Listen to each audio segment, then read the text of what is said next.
name is Liz and welcome to Nothing But Bags.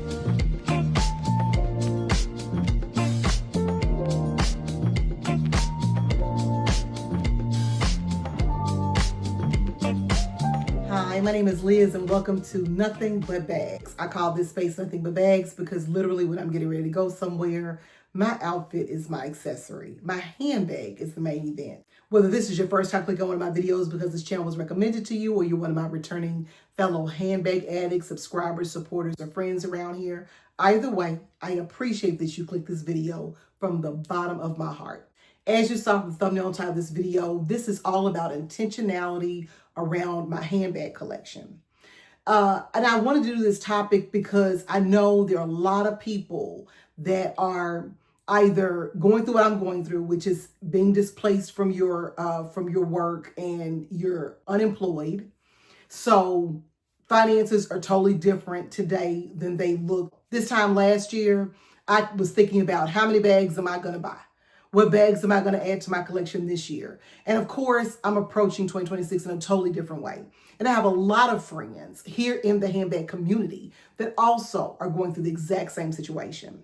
We also have people that, while they have not been directly or negatively impacted right now in terms of losing employment, they're still being very mindful and very careful about how they spend their money because you just don't know what's going to happen tomorrow. We live in a very precarious time politically. There's constant changes. And so a lot of people are trying to be more intentional around their handbag purchases and what they're adding to their collections. Because while you may not be able to spend money the way you used to be, you're also still loving and desiring handbags. And so I wanted to kind of talk about being deliberate and adding on purpose and what should and should not be added to our collections. And the first thing I thought about is, what gaps do you see in your collection? Do you see any gaps? For me, my only gap that I could really see was I wanted a black Goldilocks bag. And I had a couple of friends say, well, I was Googling a Goldilocks bag and I don't know what that is. When I say Goldilocks bag, I mean like in the fairy tales. You remember Goldilocks? She went to the three bears home and she tried the big bed and it was too big and the little bed was too small, but the medium-sized bed was just right. That's what I mean. I wanted a bag that was just right for the needs that I had. And I fulfilled that by getting the Rogue 31 by Coach. So now I don't have any gaps in my collection. I feel like I have a collection that no matter what activity I was going to, I can find and shop a bag in my collection to go to that event or activity. I also feel like even when I see new bags that are coming down the pipeline from either Coach or Fendi, Louis Vuitton, I can pretty much find something in a similar style, fabrication, silhouette, or design that would scratch the same itch. For example, Coach is coming out with a Rowan, a large denim, faded denim Rowan. And every time I think about that bag, I think about my Ralph Lauren Ricky bag. The denim light wash handles and the light wash denim style of a satchel or top handle bag. This bag checks all those boxes. I don't think that I need to purchase the large denim Rowan because I have this bag. Another thing, Coach is re-releasing the powder pink collection that they released this time last year, but now they've added a tan or brown leather trim to the powder pink signature Rowan. I don't feel that I need the powder pink Rowan because I have a ballerine pink Louis Vuitton Alma bag. While this doesn't give me the same size and depth of the Rowan, it's a powder pink bag that is all powder pink. I don't have to deal with brown trim leather. It's pink handles, pink trim, epi leather. So to me, this bag would give me the same top handle feel of a Rowan in the powder pink color. So again, as far as gaps are concerned in my collection, I really don't feel that currently I have anything in my any gaps in my collection of things missing or something that I really want that I don't have. And I also don't feel that anything that I currently see coming down the pipeline as of this moment right now Anything that I see that is coming down the pipeline is a design that I don't see something similar or something the same fabrication or style or color that I don't already have in my collection. So I would say I don't have any gaps currently. Do you have any gaps in your collection? Anything that you feel that you need or want and don't have, that something that you've seen that's about to be released this year will fill that for you? Asking myself that question, I feel, is a real good way of helping me be more intentional around the bags that I add to my collection. Because if I do have a gap, maybe those are the bags I need to add. And if I see that I really don't have a gap, maybe that can help me moving forward not to add any bags at this particular time because there are no gaps in my collection. And anything that I'm seeing coming down the pipeline, I feel that I have something similar already. Do you have a bag for any activity that you're about to go to? And for me, I would say yes. We did a tag, my girl, Loyeye, did a tag for us last year where she asked us, what bag would you take to a zombie apocalypse? I have a bag to take to a zombie apocalypse. I have a bag to take if Meghan Markle were to invite me for high tea at Buckingham Palace. I have a bag if I'm going four-wheeling or going on a hike. I feel like I have a bag that would fit any possible activity that I could go on. There's something already in my collection. So there was a time when I was first curating or first developing my collection where I would be invited to do something or have plans to go somewhere. And I had to go buy a bag because I didn't have a bag to go to that particular activity. Right now, I feel like I could shop my own handbag collection and I would be able to find whatever I needed. So that's another question to ask yourself. Do you find that when you're about to do something, go somewhere special, have a special occasion yourself, do you feel like you need to go and shop for a bag for that activity or event?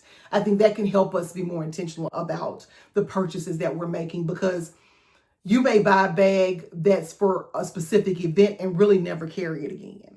My Louis Vuitton Rossmore clutch in this beautiful snakeskin fabrication.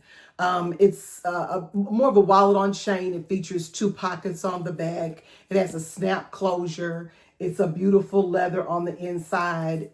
In the side of the bag, you have some card slots so that you can use this as a wallet on chain. It does have space where you can put some of your items like a lipstick, maybe your AirPods. It has a zip pocket on the front. This bag was specifically bought for one reason and one reason only: my wife's 50th birthday party. I wanted to be able to take a Louis Vuitton bag to that party. So I bought this pre-loved, and probably either from Fashion Gallery bag. I can't remember which one it was. I bought this bag specifically for that event. I wore it to that. It was perfect with that outfit. I've worn it, I think, twice since I've had it. I'll have the correct amount of times I've worn it on the screen now. I know that this was my Valentine's bag last year. We went out to dinner at a cute little restaurant, and I had on a burgundy monochromatic outfit, and I wore this because I thought this was the perfect accessory for that monochromatic maroon burgundy outfit. I'll stick a picture in if I can find it. But I bought this bag for one event, and that's it. Now I have a collection. I feel like if I were going to a party or a dinner or a special occasion, I think I already have a bag in my collection for that. So another way to be more intentional about your collection is asking yourself, are you buying a bag for a specific activity or event? Or do you have a collection that you can shop your closet no matter where you were going or what you're about to do? Number 3, do you have any wish list or dream bags? Are there any bags in your mind that you have been dreaming about forever that you want to add? One of my friends on here, Mandy, just one more bag, recently opened up a wish list bag that she had. This beautiful ombre colored pink and purple bag, I think was from the men's collection. It's like a trunk style design. It is stunning. If you have a bag that maybe when you first started collecting, this bag was something that was offered years ago or has been discontinued, I think that's definitely, if you're thinking about adding a new bag to your collection, I think that's really a good place to start. If there's a bag that you've always wanted and maybe when it came out you weren't financially able to purchase it, or it was a very limited offering, so it came and went too fast for you to get your hands on it. That's something that if you're thinking about what should I add to my collection, is there any wish list or dream bag? For me, I've always wanted a Loewe puzzle bag in small in black. I have the mini version in brown, and I love this bag. The Loewe puzzle bag to me is the greatest bag ever, in my opinion. It just is perfect. This is a bag that I feel like when I go somewhere and I want a luxury bag, I know that this is a luxury bag, beautifully made, checks all the boxes. But it's also something that is all nondescript. Not everyone knows what a Loewe puzzle bag is, doesn't recognize how luxurious the bag is. So I can wear it in places where I don't want to draw too much attention, as well as the places where I do. I've taken this bag traveling, on trips. It's just the perfect bag, and I've always wanted it in the size small in black. So that's a dream bag of mine. But that bag is almost $5,000, and this bag is not worth $5,000 to me. So I do dream of that bag, wish for that bag. Maybe I'll come across one that is pre-loved in perfect condition that would be a fraction of the cost. With the way the economy is going, I think one day I'm gonna roll up on one and it's gonna be real inexpensive, because the way the economy is going right now and politics is going, I just don't see it being a $4,000 bag 2 years from now. I think the reason a lot of luxury houses keep raising their prices so astronomically year after year after year is because they also know that the bubble is going to burst. At some point, you aren't going to be able to you aren't going to be able to sell a bag for $5,000 anymore that you were making 2 or 3 years ago for $2,000 or $3,000. So ask yourself, do you have a wish list or dream bag that you would like to purchase? Is there something you've always wanted and never been able to get your hands on? Those could be bags, if you're wanting to be more intentional about your handbag collection, that would be the first ones you would add, or you would focus on that. And instead of buying 20 or 30 Coach bags for $200 or $300 a piece, you save that up so that you can buy that more expensive wish list bag. Are there any bags in your collection that you don't love or don't like anymore? When I think all of us should always look through our handbag collection at every single bag and just stop and look at it and take a real hard look at it and ask yourself, do I still love this bag? Do I still care about this bag? Is this bag still one I'm excited to carry? And I feel like those bags may need to go. Maybe you need to sell them. Maybe you need to gift them, because you do want a collection of bags that you absolutely adore and that you love and that make your heart smile. And I think if you kind of focus on that and getting rid of some of the bags you don't like, that definitely helps you with future purchases, because you're going to ask yourself, okay, I want that bag, but do I love that bag? Am I excited about buying that bag? And a lot of times that will help you to pull back and say, I just want the bag because it's cute, or I've got FOMO, or everybody's talking about it and that's why I'm excited about it. But it's not a bag that I love. So I think that really helps us be more intentional about our purchases if we're only buying bags that we love. And it also helps to get rid of bags in our collection that we don't need if we find that we don't love them anymore. And finally, my last question is, do you have purse piece? And I think in the handbag collection, whenever you say purse piece, everybody clutches their pearls. And I don't know if we understand, purse piece is like having a good meal and being full.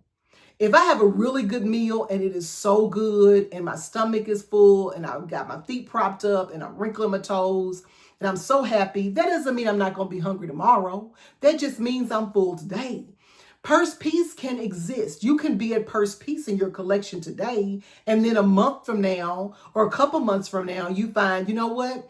I need to get rid of some bags, or there's a bag I really want to buy. Purse piece is not indefinite. It's not infinite. It's just how you feel in this moment. I personally feel like I have purse piece, and I think it happened because I got that Goldilocks bag by Rogue 31 recently. I did an unboxing, and I'll put a link to that video in the card somewhere in this video if you haven't checked that out. I love that bag. It really checked all the boxes for me. I had someone ask me why that bag over another bag. It just fits. All of my things just fit in that bag perfectly. And so it checked all the boxes for me. It's a comfortable carry. It's easy to get in and out of. I have multiple different ways to carry it: top panel, shoulder, and crossbody. It just checks all the boxes. Because that bag checks all the boxes, that was the one gap I felt I had in my collection, and I no longer feel like I have that gap anymore. So I'm really at purse peace. I love all the bags that I have. I think that I have a bag for any activity or event I could possibly be attending or invited to. I'm excited about using the bags that I have. I've gotten rid of the bags that I don't love and I'm not in love with. And I'm at purse peace at this point. If you're at purse peace, it's okay to be at purse peace, y'all. It's not a negative thing. Just because you eat and you're full today doesn't mean you won't be hungry tomorrow. You could be at purse peace today, and a month from now or 2 months from now, you see a bag that you love and you add that to your collection. So I think asking ourselves and being real with ourselves about what purse peace is, and that it's not infinite and it's not indefinite, and that you can feel it in the moment and still want a bag later on, and that's perfectly okay. I think that helps with intentional purchases as well. I don't need to buy anything right now because I'm at peace. If you are trying to be more intentional about your handbag collection, ask yourself those questions and see how you feel when you ask those questions and answer those questions. Because like our girl Jay from Mom's Ambition always tells us, we don't know what this economy about to do. Drop down the comment section and tell me what questions you ask yourself or have been finding yourself asking yourself right now because of everything that's going on about being more intentional around your handbag purchases. Are you at purse peace? Because it's okay. This is a safe space to say that you're at purse peace. And the only other thing that I'll ask of you is that you have an absolutely wonderful day.